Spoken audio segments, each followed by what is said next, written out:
Tengan todos y todas buenas noches, feliz año nuevo. Espero que sea de mucha bendición para ustedes en todo ámbito de sus vidas, en lo académico, en lo profesional, en lo familiar. Eh, Espero en verdad que este año podamos continuar satisfactoriamente con esta cátedra y les deseo de todo corazón lo mejor, ¿verdad? Nos hemos quedado en materia de recursos. Nos quedamos a medias un poquito con lo que era el recurso de apelación, el cual quiero que sigamos, dejé unas lecturas, en las cuales son bastante amplias y bastante explicativas, igual en las sentencias que les dejé de material de la semana pasada, pues explicaban bastante lo que en la teoría se le había dejado de material de lectura. Como no se alcanzó a abordar a profundidad en materia de la apelación, en la clase de este sábado no se preocupen porque la voy a abordar. En este caso, lo que es casación y la revisión de la sentencia firme, esto es completamente de derecho procesal civil y mercantil porque es completamente supletoria la norma. En este caso, pues vemos que en la ley procesal de familia solamente el artículo 147 nos habla de lo que es la casación. Y cuando nos habla de la clase de recursos, pues nos dice que también procederá el recurso de casación, el cual se impondrá y tramitará conforme a las reglas de la casación civil. Antes teníamos la ley de casación que fue derogada a partir de junio del 2010. Entonces, desde el 2010 para acá, pues todos nos remitimos a lo que es el Código Procesal Civil y Mercantil. Entonces, estamos hablando del artículo 519 en adelante, que nos habla sobre lo que es la casación. Como les digo, no vamos a profundizar tanto en materia de casación y de revisión de las sentencias firmes porque son aspectos completamente civil y mercantil de derecho procesal común y las pocas situaciones en las que se tiene que poner atención en particular en el derecho procesal de familia es cuándo procede o no procede el recurso de casación en las resoluciones dictadas en segunda instancia. Entonces, eso es a lo que le tenemos que tener atención y eso va a ser nuestra interrogante en este foro. ¿Cuáles son las resoluciones a las cuales en derecho procesal de familia admiten o no admiten casación? Entonces, antes de irnos a esas preguntas para debatir, pues quiero dar un breve repaso a lo que dice el 19. Y en este nos aborda cuándo se admite el recurso de casación y nos dice que en materia de familia en las sentencias correspondientes en los términos que determine la ley procesal de familia. Pero la ley procesal de familia escasamente, como les advertía en el artículo 147, pues nos hace alusión a la casación y nos dice que todo se va a ir a las disposiciones civiles y mercantiles. Entonces, en este sentido, en materia de casación no hay nada específico, así que nos vamos también a lo que dice la jurisprudencia de la sala, ¿verdad? En cuanto a admisibilidad, pero tenemos que tener claro que las reglas a seguir son estas disposiciones del Código Procesal Civil y Mercantil. Entonces hablábamos que el 519 pues nos dice que conforme a la ley procesal, que la ley procesal pues no nos dice mayor cosa y nos dice de que sí que la casación pues se interpone en aquellas sentencias que no causan efectos de cosa juzgada material. Entonces, eso tenemos que tener claro en materia de procesal de familia, ¿verdad? Que si no causa cosa juzgada material, entonces quiere decir que no admite casación.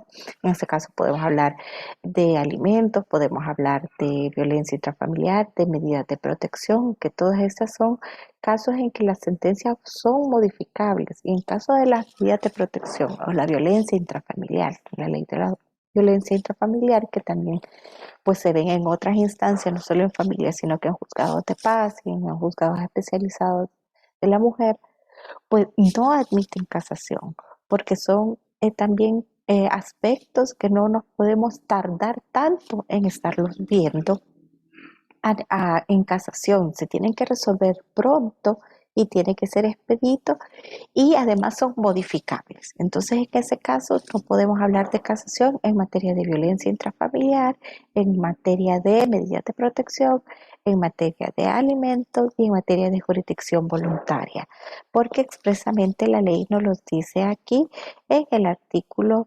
520.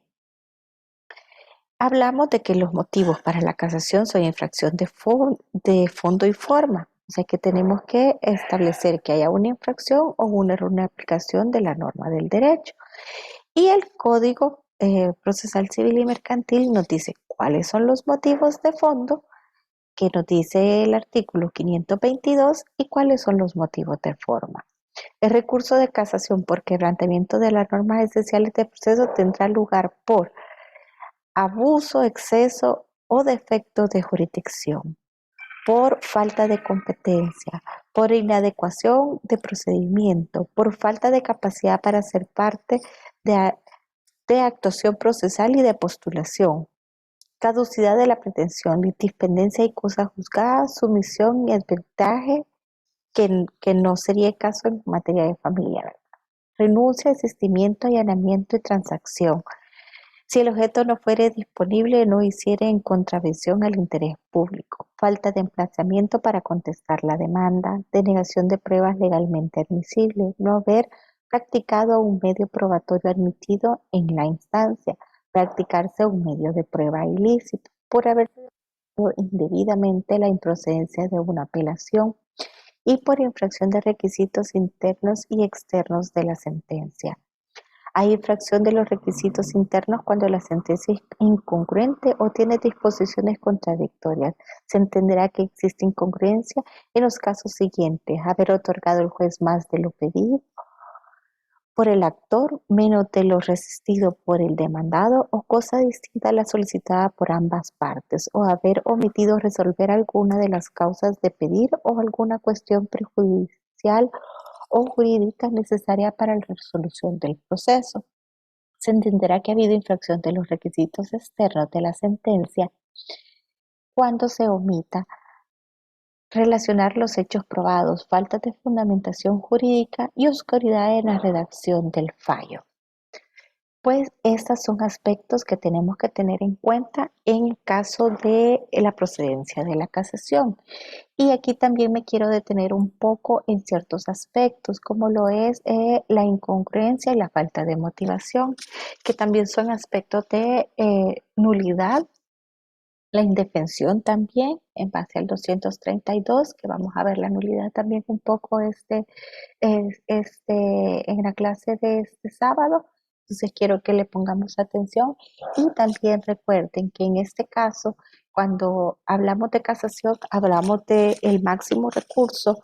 Entonces, en este sentido, ya no hay recurso que se le pueda aplicar, excepto el de revocatoria ante la misma instancia, que sería para ante la sala de lo civil, que es la que conoce la casación en materia de familia, pero no hay un recurso más allá de la casación.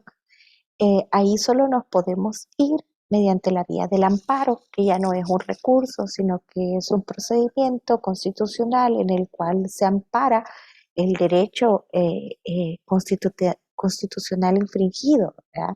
Entonces, en este sentido, tenemos que tener en cuenta que si la casación no se nos pega, pues lo único que podemos atender sería al amparo en el caso que proceda y que se hayan agotado pues todas las vías legales. Pero en el caso de los motivos de forma y de forma y fondo, pues todo lo tenemos que ver eh, en la ley procesal, en el Código Procesal Civil y Mercantil. Licenciado Iglesias, veo que tiene una intervención Sí, ahí para buenas proceder. noches, maestra. Buenas noches. Hubo algo de la lectura que puso respecto al recurso que no me quedó claro, no sé si yo lo comprendí mal, pero decía que la casación ya no es considerada una tercera instancia. Sin embargo, no sé si yo lo comprendí mal, pero yo sí lo entendí, de Pues que no es una instancia tercera, no, sino que entonces en ese sentido, ¿cómo se puede ver? O yo no sé si yo comprendí mal la idea lo que pasa es que de recurso. doctrinariamente se ha dejado de ocupar ese concepto de tercera instancia. Doctrinariamente ha desaparecido, eh, ha quedado en desuso, pero no quiere decir que no sea un tribunal acuen y un acuo, porque acuérdense que en materia de casación siempre la casación se da a partir de la segunda instancia, a menos que haya un per saltum, ¿verdad? En caso de que indebidamente se pudiera haber rechazado la apelación y que haya un salto de instancia. Pero siempre hablamos primera y segunda instancia y hablamos de materia de casación. Ya el término tercera instancia ha quedado en desuso doctrinariamente y por eso de que ya no se habla tanto de tercera instancia, pero en sí siempre hablamos del tribunal acuen, que sería la sala, y el tribunal acuo sería la cámara. Entonces, la casación siempre va a proceder de las decisiones de cámara de segunda instancia. Lo único que, como le digo, ha quedado en desuso el término de la tercera instancia. Ahorita le debo la explicación específica, no la tengo muy clara, no quiero ahondar en ello, pero para el sábado yo me comprometo a investigar un poquito más de por qué ya no se le llama tercera instancia. No obstante, siempre sigue habiendo una relación de tribunal superior e inferior, acuo y acuen. Y realmente también considero que es por el término de la clasificación de los recursos, que es en materia ordinario y extraordinario.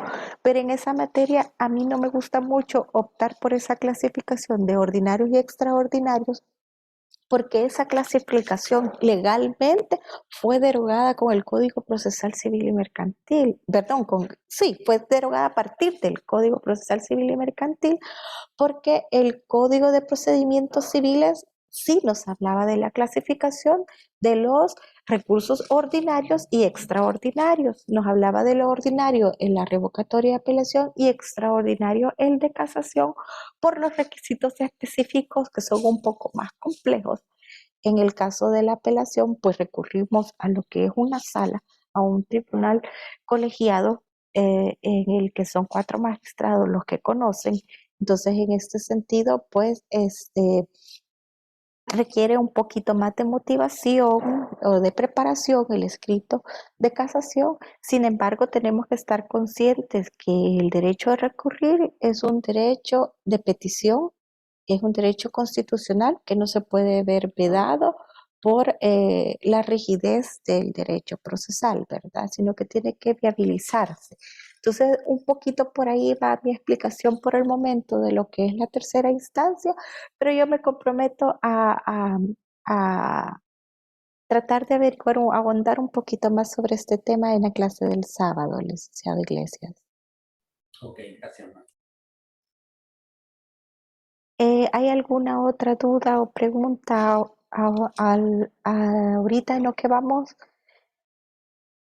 También del recurso de apelación tenemos que tener claro, ¿verdad?, que como no lo hemos ahondado a profundidad en clases positivas, pero que voy a tratar de hacerlo este sábado para que no haya dudas, porque sí me interesa bastante que quede bastante firme todo lo que es apelación, porque es pues el recurso que más hacemos uso y que muchas veces también se desconocen sus requisitos o los requisitos o legales y los que exigencias como las exige en particular a veces determinada cámara. Como les digo, los requisitos de los recursos no tienen que ser tan rigurosos porque de lo contrario el tribunal podría caer en la negación del derecho de petición, derecho de acción, porque el recurso pues es eso, es un derecho a pedir a una segunda instancia, a otro tribunal, para que se lo revise aquella decisión que se dictó de tal o cual manera. Entonces, en ese sentido, Tenemos que tener claro que el recurso de casación se va a imponer de las decisiones dictadas en segunda instancia. Que será que un poco del material que se ha visto en materia de apelación, dijimos que la Cámara puede confirmar, anular, modificar, revocar una sentencia de primera instancia, una decisión de primera instancia. En este sentido, segunda instancia no se puede salir de esos 4 parámetros a excepción de la inadmisibilidad. Entonces solo podríamos hablar de confirma, modifica, revoca o anula. Y en el caso que no conozca del fondo del recurso, vamos a hablar de la inadmisibilidad del recurso de apelación. Ante estas resoluciones que recaen sobre la decisión de la Cámara, estas decisiones que modifican, confirman, revocan o anulan son las que recae el recurso de casación. Entonces, por eso tenemos que estar claros cuáles son las que no admiten casación. En este caso, pues quisiera escuchar un poco ustedes de cuáles son las sentencias que consideran que no admiten casación en materia de familia. Quisiera escuchar un poco. ¿Cuál es su opinión respecto a esta procedencia de la casación en materia de familia, según el aportaje que nos da civil y mercantil?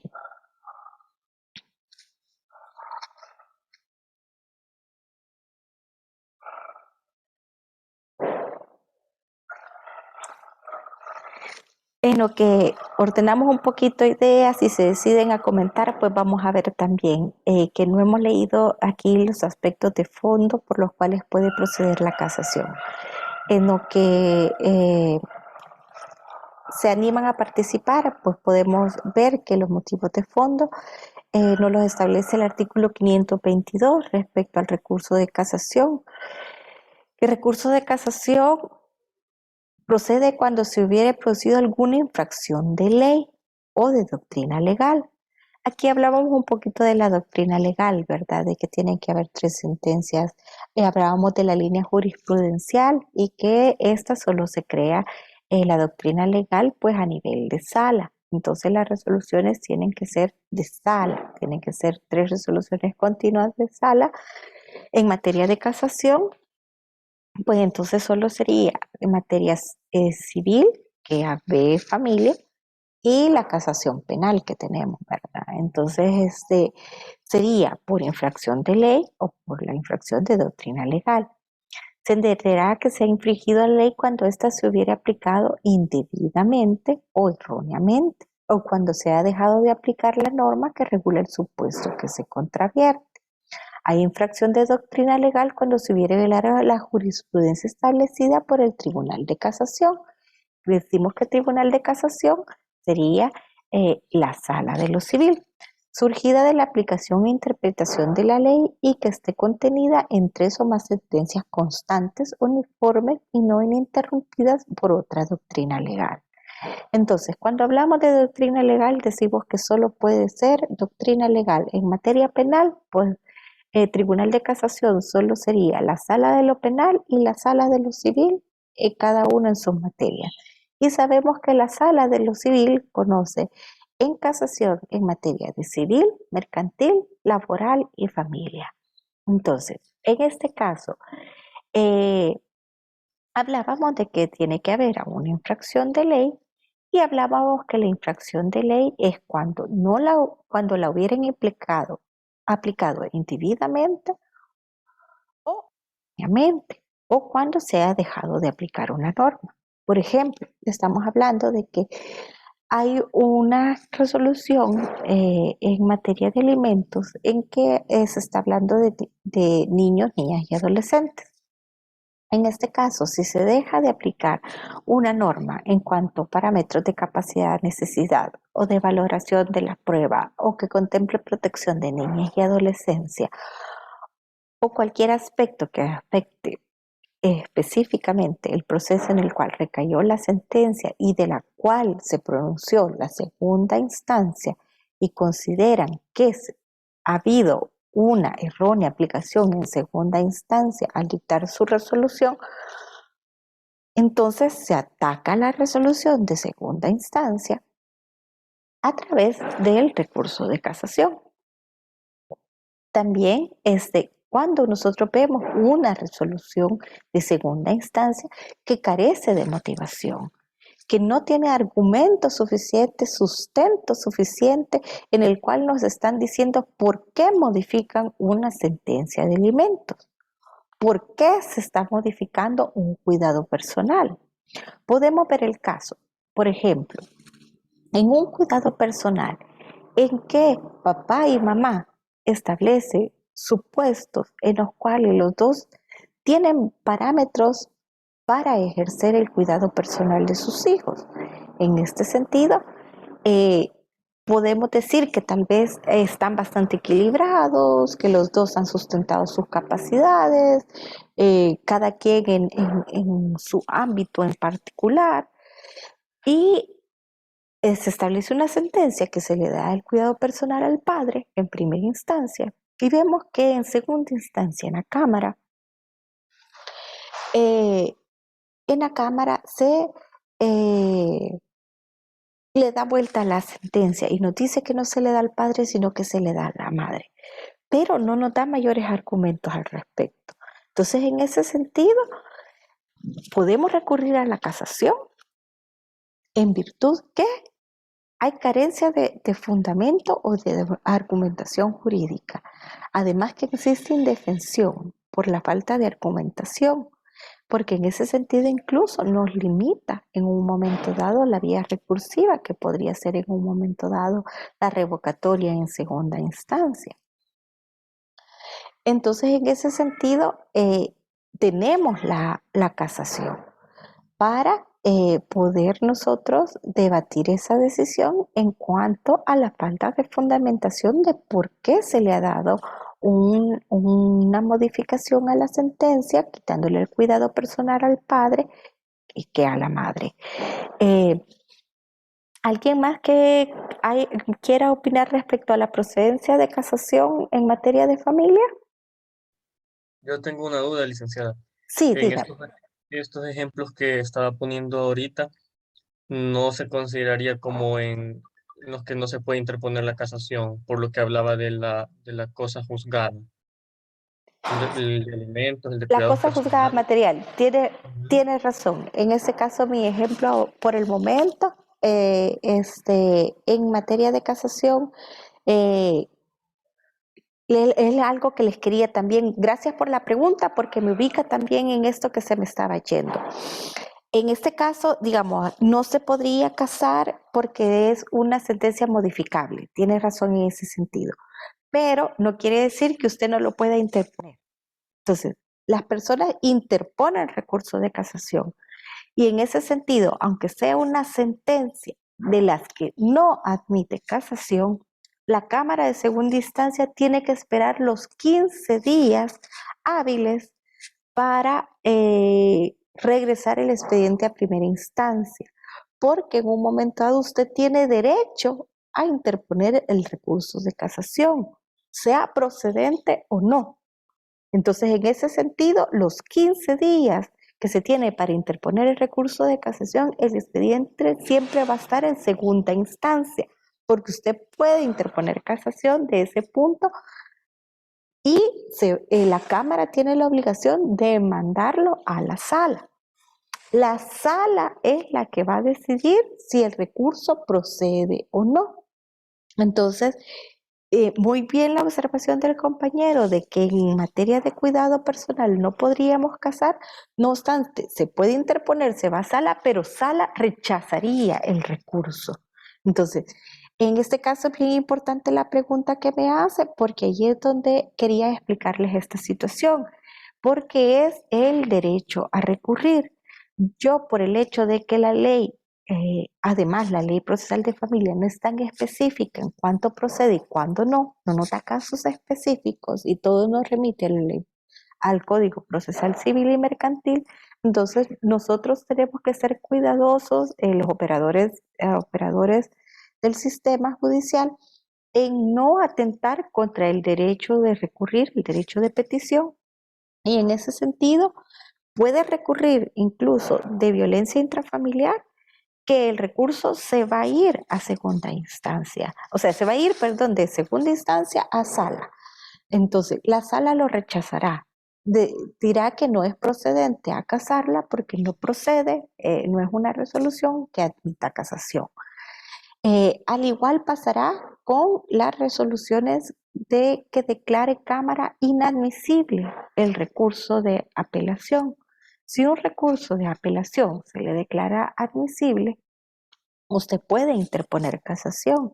Sin embargo, la sala se lo va a rechazar porque la inadmisibilidad es una sentencia de las cuales no admiten casación según la clasificación de las resoluciones que nos da el código y la doctrina, ¿verdad? El Código Procesal Civil y Mercantil y la doctrina. Entonces, otras sentencias que no se pueden casar, como decíamos, es medidas de protección que recaigan sobre medidas de protección, no son casables, ni nada que sea en materia de tribunales de niñez y adolescencia, de Lepina. Nada de ello es casable, solo que esto es materia, no es propiamente materia de familia, sino que de niñez y adolescencia, pero cabe traerlo a colación en este punto. Perdón, licenciado Alvarenga, que me extendí un poquito más, pero con su pregunta quería dejar claro este punto, porque el derecho de recurrir siempre le va a asistir a las partes, lo único que la procedencia pues le denegarán en la sala, ¿verdad? El caso como el que yo les exponía en ese ejemplo que lo estaba dando de manera errónea. Entonces, en ese caso se va a rechazar porque es que tenemos la figura del 83 de la Ley Procesal de Familia, que nos habla de la modificación de las sentencias, en las cuales no crean materia de cosa juzgada, como son alimentos, cuidado personal, régimen de visita. Entonces, esa sería la instancia procedente. No obstante, para la vía del amparo, en un momento dado, yo considero que es mejor que se interponga la casación, aunque sea rechazada en materia en la sala, porque acuérdense que el motivo de la falta de motivación genera indefensión y es atentatorio al debido proceso. Entonces puede ampararse.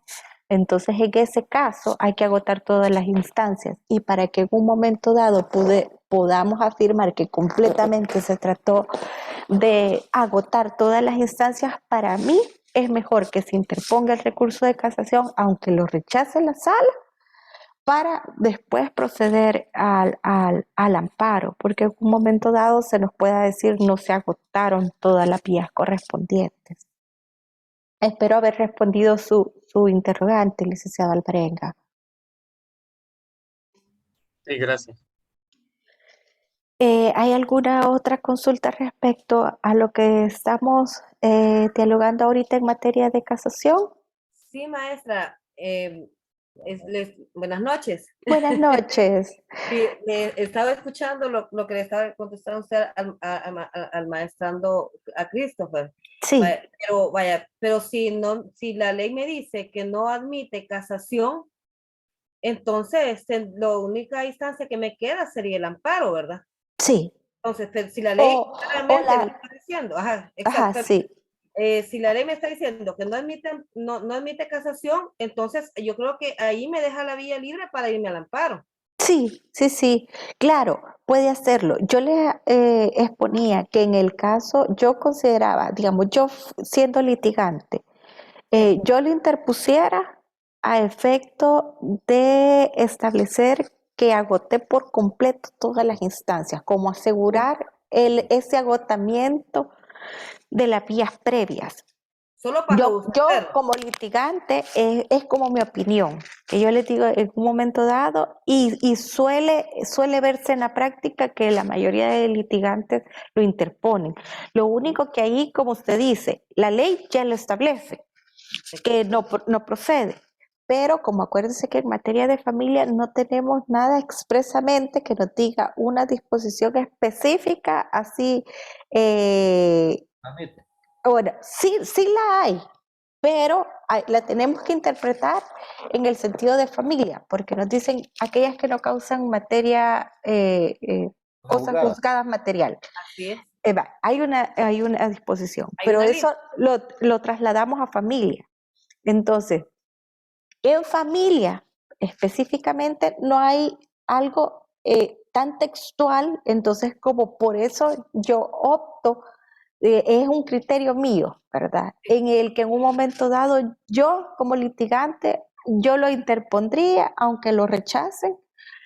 Lo único que eso me va a llevar tiempo, ¿verdad? La sala lo está resolviendo un poquito más rápido todos los de rechazo, porque antes se tardaban años incluso en los rechazos, pero ahorita la sala se está tardando un poco menos, pero sí se le va a ir un par de meses. Entonces, en ese sentido, pues sí, hay dos opciones. Usted lo puede tomar como en lo que me responden, yo preparo un buen amparo, o en todo, o lo interpongo y interpongo mi amparo también, o no lo interpone de un solo el amparo a ver qué le dice la sala. Pero en mi caso, yo se lo digo como a efecto que no quede duda alguna que se haya agotado todas las instancias, porque como les explicaba, a nivel de sala, yo considero que estas últimas salas han descuidado bastante el aspecto del derecho procesal de familia y son muy a rajatablas en el sentido civil y mercantil. Entonces, a veces hay aspectos del derecho de familia que quedan un poco invisibilizados. Entonces, o tal vez eh, procesalmente puedan trabajarse aún mejor. Entonces, en ese sentido, yo como litigante sería de la opción de interponerlo siempre, porque tengo el derecho. Pero si bien puedo hacer uso del amparo, tendría que motivar bastante esta disposición en la cual nos dice que la materia, No todo aquello afecta. que no causa estado, entonces no admite la casación y entonces que por eso hago el salto y me voy de una sola vez a la vía del amparo. ¿Verdad? Esto es una cuestión de criterio. Este es criterio muy personal, como les digo, se puede hacer de las dos formas, habría que fundamentarlo bien, pero tener presente la disposición que es apenas que nos dice que no admitiría la casación, porque muchas veces se le puede prometer al usuario de que nos vamos a ir a sala, a casación, y y no procede, ¿verdad? Y se le puede decir, sí, mire, pero ya en la sala le vamos a dar vuelta, lo vamos a cambiar, y entonces en ese caso, pues ahí sí ya no procedería, ¿verdad? Licenciada Rodríguez, Sí, buenas noches. buenas noches. Cuando usted comenta que usted prepararía el amparo y a la vez tendría el proceso en sala, ¿no cree usted que sería observado o no admitirle el amparo, pues, porque tiene pendiente un proceso? Sí, en este caso, pues yo lo que haría era tomar el tiempo que tengo que me resuelva la cámara, perdón, la sala, para preparar un buen amparo. En lo que me resuelve la sala, yo tengo tiempo como litigante para preparar un buen amparo en todo lo que me viene,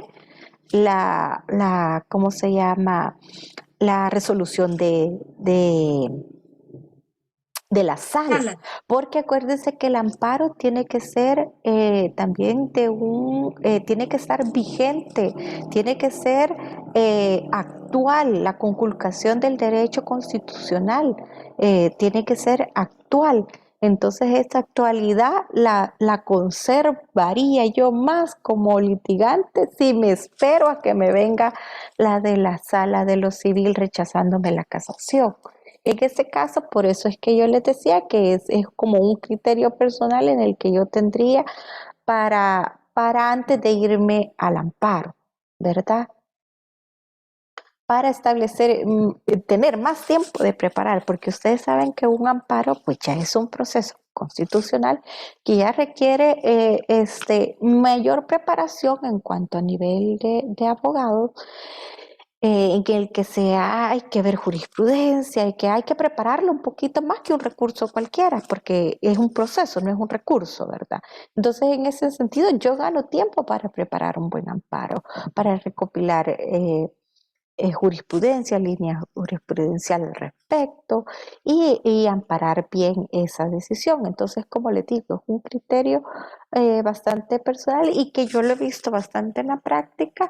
Primero, para que no haya lugar a dudas que se agotó todas las instancias y para mantener la actualidad del agravio, para la conculcación del derecho constitucional por el cual nos iríamos a amparar.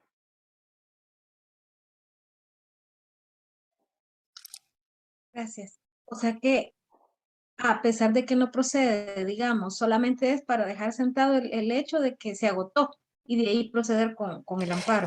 Prácticamente yo lo que les estoy dando es un tip como abogado que usted puede aprovechar ese tiempo porque nadie le puede decir, mire, esto no es casable y no se lo vamos a mandar a la sala. Al igual que a usted en primera instancia no le puede decir, no es apelable, no lo voy a mandar a la Cámara. No, aunque no sea apelable, pero si usted interpone un recurso de apelación, primera instancia lo tiene que tener por interpuesto y remitirlo a la Cámara.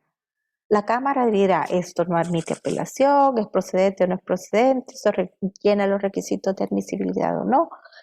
Pero en primera instancia no le pueden rechazar una apelación, sino que tiene que ser segunda instancia la que le diga. Al igual, en segunda instancia no le pueden rechazar una casación y le tienen que respetar el término para casar, aunque sea violencia intrafamiliar o aunque sea materia de jurisdicción voluntaria. Entonces, en ese sentido, por eso les hablaba yo de la renuncia de los términos que puede hacer las partes, porque los términos procesales que nos favorecen, nosotros podemos disponer de ellos. Entonces, en ese sentido, podemos renunciar del término de casar en segunda instancia para que no pase esos 15 días, porque son 15 días hábiles. Entonces estamos hablando de 3 semanas. Y si no cae algún día festivo en medio, pues se nos corre 1 o 2 días más. Entonces estamos hablando de 3 semanas que el expediente queda dormido, chineado ahí en la Cámara para que se devuelva a primera instancia y que quede completamente firme la resolución que dictó la Cámara. Entonces, eso es lo que les quería explicar y que, pues en base a las preguntas y a las interrogantes que están surgiendo ahorita, pues se dan explicaciones que tal vez no están en los materiales también que hemos visto de los recursos y que es bien importante saber que el derecho de recurrir no puede estar vedado o no puedes, cuando son recursos que conoce otro juzgador, no puede ser rechazado ante el cual se interpone, porque observamos que tanto la apelación como la casación se interpone ante la autoridad jurisdiccional que dictó la providencia que se pretende impugnar.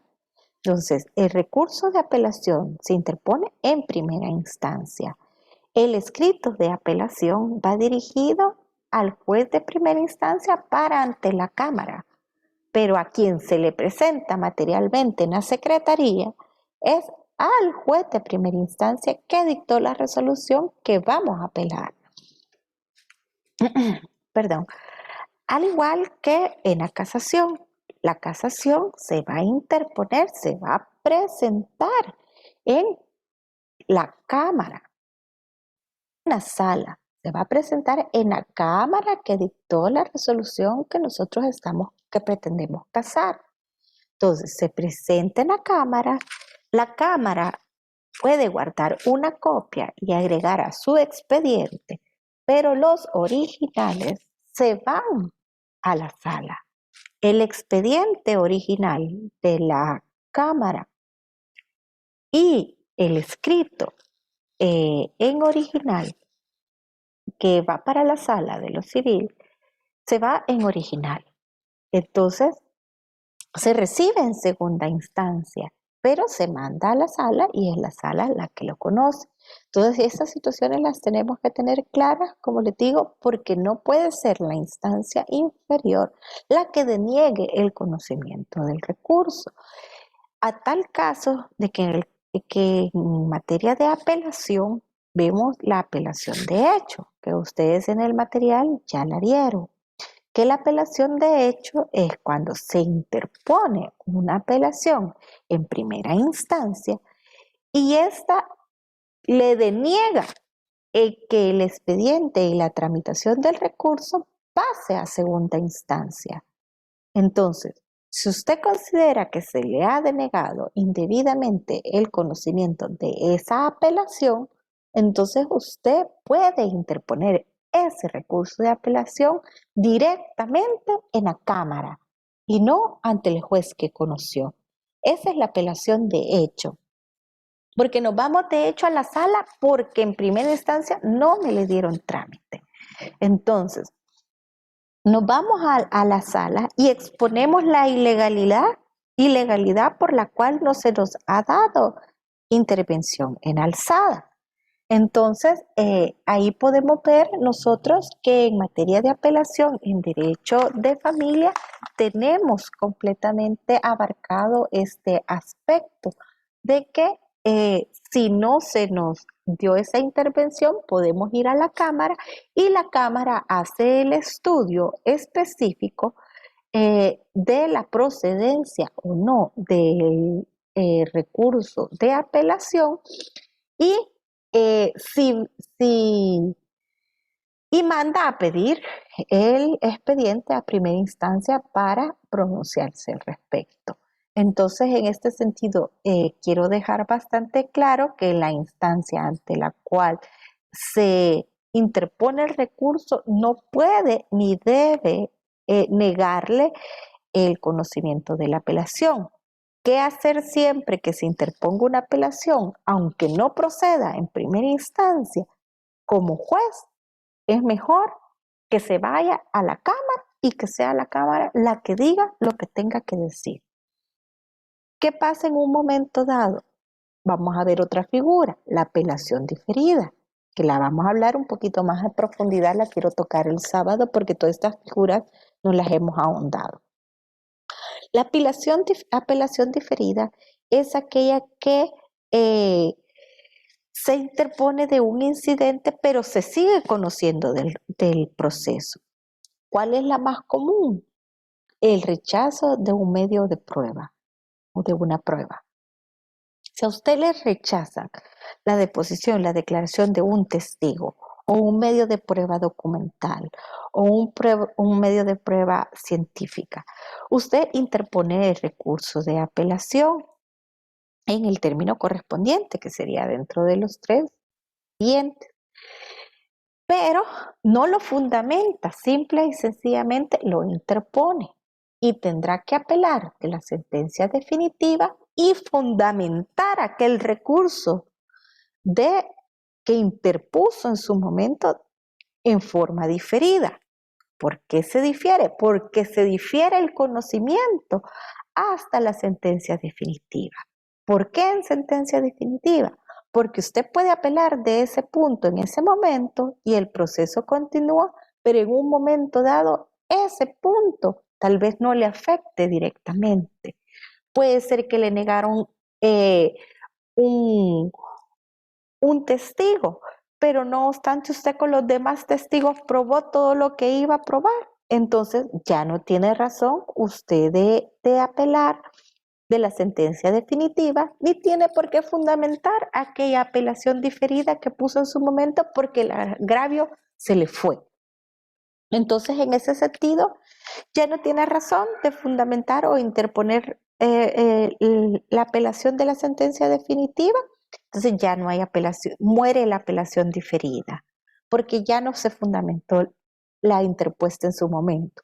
Pero si en su momento le rechazaron un medio de prueba y usted no interpuso la apelación en el momento correspondiente, aunque apele de la sentencia definitiva y usted alegue que en aquel momento le rechazaron el medio de prueba, ya no le asiste el derecho a recurrir sobre ese punto, porque ese punto lo tuvo que haber recurrido oportunamente, que tuvo que haber sido en el momento en que se lo rechazaron.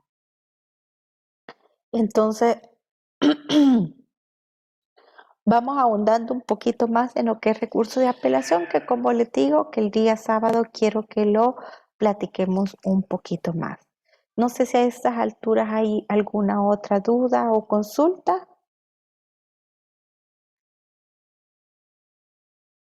Maestra, buenas noches. Buenas noches. Una consulta. Tal vez nos podría explicar un poco sobre lo que es la apelación adhesiva que está en el código. Sí, Pues, claro. la ley de Pues mire, el día sábado quiero explicárselas un poquito más Ok. con las diapositivas y todo, pero brevemente por el tiempo, pues podemos dar una pequeña idea en este momento. La apelación adhesiva es que se adhiere al término de la apelación del otro. Ojo, aquí este tema es muy bonito y por eso quiero que lo abordemos bien el día sábado. Cuando hablamos de adherirnos, no es, va a ser muy raro que la contraparte apele y que usted diga, sí, me adhiero a todo lo que él dice, ese mismo agravio tengo yo. Normalmente el agravio de la otra persona va a ser lo que a usted le favorece. Entonces va a ser bien difícil que usted se pueda adherir a la apelación de la contraparte. A lo que se adhiere en sí es al término de recurrir. Y esta solo se va a dar cuando haya diferencia en los días en que aconteció la notificación para uno y otra parte. Es decir, a mí me notifican personalmente la sentencia el día lunes 3 de enero. Y a la contraparte le notifican personalmente el día 4 de enero. Entonces, como a mí me notificaron primero, mi término para recurrir se me vence en los 5 días siguientes a la notificación si es una sentencia definitiva. A la contraparte se le vencerá después porque le notificaron después. Entonces, si la contraparte apela, yo puedo ocupar los otros 2 días más del término de apelación de la contraparte como comunidad de término y puedo adherirme a ese término aprovechando la diferencia de los días, interponiendo mi apelación adhesiva a la del otro, pero a lo que me adhiero en sí es al término. Para ello, tiene que apelar la contraparte. Y si no apela, no puedo adherirme porque no tengo a qué adherirme. Entonces, ¿cómo saber si va a apelar o no? Pues no lo sabe. O sea, a menos que haya dicho que iba a apelar y que lo ha denunciado, pero no está seguro si va a apelar o no. Entonces, ¿usted qué es lo que tiene que hacer? Preparar su apelación y si ve que la presentan, pues presentarla, adherirse como que sí lo hubiera presentado. Pero a lo que se está adhiriendo es al término, está aprovechando el término. ¿Qué pasa si el recurrente principal desiste de su recurso? Como el otro es un recurso parásito, por decirlo así, porque se está aprovechando del recurso original, del término que aprovecha, entonces se cae el segundo recurso. Entonces, solo aprovechamos el término para recurrir. Entonces, la ley no es muy específica, a veces al leerla no nos queda completamente claro y digo, ¿cómo me voy a adherir yo al recurso del otro? Pues el agravio de él puede que sea en beneficio mío. Entonces, no es que se adhiere y que yo diga, me adhiero a lo que él diga, va a ser muy, muy, muy difícil que una resolución estén completamente de acuerdo ambas partes en que el juez no resolvió como debía. Va a ser muy, Maestra, muy difícil. Sí, Yo pensaba que este recurso de apelación adhesiva operaba más que todo en la cuestión litis consorcial. pues fíjese que no en sí, porque que es en sí al término, dando el caso que eh, em, materia de civil y mercantil no nos habla mucho al respecto. Entonces aquí vemos toda la jurisprudencia y la doctrina que se ha establecido en materia familiar, porque la apelación adhesiva, el código nuevo, no nos dice prácticamente nada. Y como nosotros tenemos disposición especial, lo que nos dice la ley procesal de familia, pues es lo que seguimos en materia de apelación adhesiva. Pero la ley nos establece que lo que se va a aprovechar en sí va a ser al término y en este caso el material lo explica bastante, pero a tal grado que si a usted le notifican a ambos el mismo día, no hay lugar, no puede haber lugar a que haya apelación adhesiva. Maestra, pero entonces quiere decir que en base a eso y por la experiencia que usted pueda tener en ello, en materia judicial, no creería que no existe Mucha mucha apelación. apelación adhesiva por parte de las personas que intervienen en proceso. Fíjese que es bien raro, pero sí hay casos, porque acuérdese que usted tiene acceso al expediente, entonces usted puede ver cuándo le notificaron la sentencia a la parte contraria. Entonces, y sí y hay casos en los que el apelante principal desista y se cae la apelación adhesiva, que es la de la contraparte, ¿verdad? Esa es la trampa. Entonces, esa es la trampa en un momento dado, ¿verdad? Porque depende, porque le puede favorecer más el conocimiento en segunda instancia a la contraparte a que se le caiga la apelación al otro. Entonces, ahí son dos recursos los que se van a conocer en una misma sentencia en un mismo momento. Se va a conocer de uno y se va a conocer del otro. La admisibilidad, procedencia, todo, ¿verdad? Entonces, a lo que se adhiere es al término en sí, no al recurso. Porque acuérdese de que en un litis consorcio lo que depende si es facultativo o necesario. Pero acuérdese que lo que le pueda favorecer a uno, en su mayoría le pudiera favorecer a todos, depende. Pero cada litisconsorte tiene derecho a recurrir. Y en ese caso también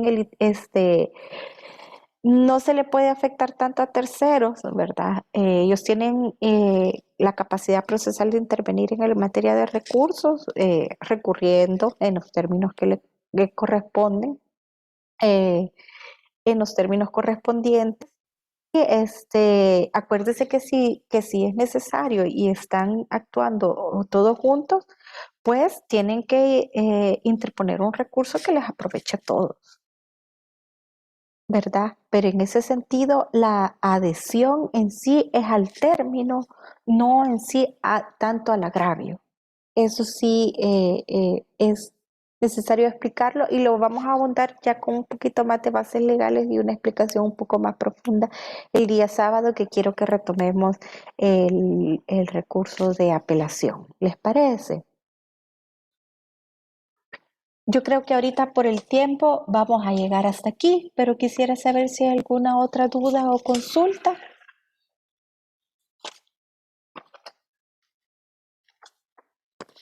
¿Estamos todos bien? Entonces, bueno, recuérdense que tenemos una tarea que habíamos dejado desde antes de la vacación, que es lo de el escrito de interposición de recurso de apelación, que quedó habilitado desde antes de la vacación para que ustedes tuvieran suficiente tiempo para ver el mismo. Así que recuérdense que tenemos esa tarea. El día sábado vamos a tratar de abordar un poco lo que nos ha quedado en el tintero sobre lo que es la apelación, pero también vamos a ver lo que son las nulidades. En ese sentido, quiero especificarles que en el material de lectura que les he dejado, les he puesto 3 sentencias de nulidad, una en que es inadmisible, todas son nulidades en segunda instancia. una es inadmisible, no obstante se conoció de la nulidad en forma oficiosa, para que vean la oficiosidad que hay en materia de nulidades. De ahí hay otra que es en materia de niñez y adolescencia, en base al 223 de la Lepina, y el otro es por falta de fundamentación de la sentencia. Entonces ahí nos vamos un poquito al 232 del procesal civil y mercantil. Entonces vamos a hablar este sábado, terminamos la apelación.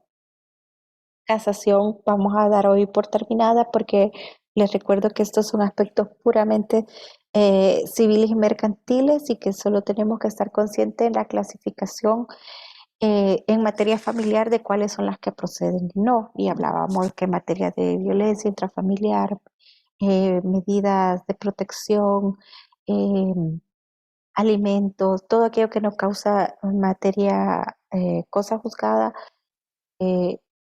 pues no admite casación ni jurisdicción voluntaria. Entonces en eso tenemos que estar claros y trasladar a materia de familia. Con casación terminamos aquí, así que el día sábado terminamos de ver apelación y vemos las nulidades.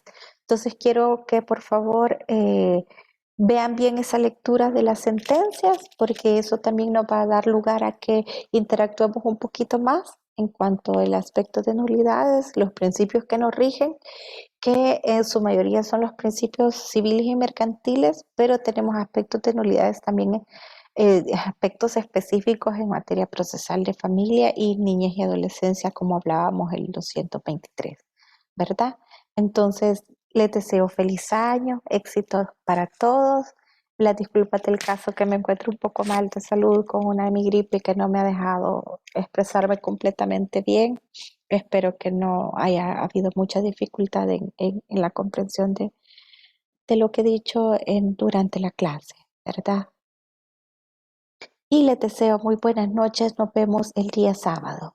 Bueno, maestra, buenas noches. Buenas igual, Gracias, noches, maestra. Buenas bendiciones. noches. Y un tecito de manzanilla. Gracias, gracias. Vamos a tomarnos uno. Gracias. Buenas noches. Feliz noche, que se mejore. Gracias.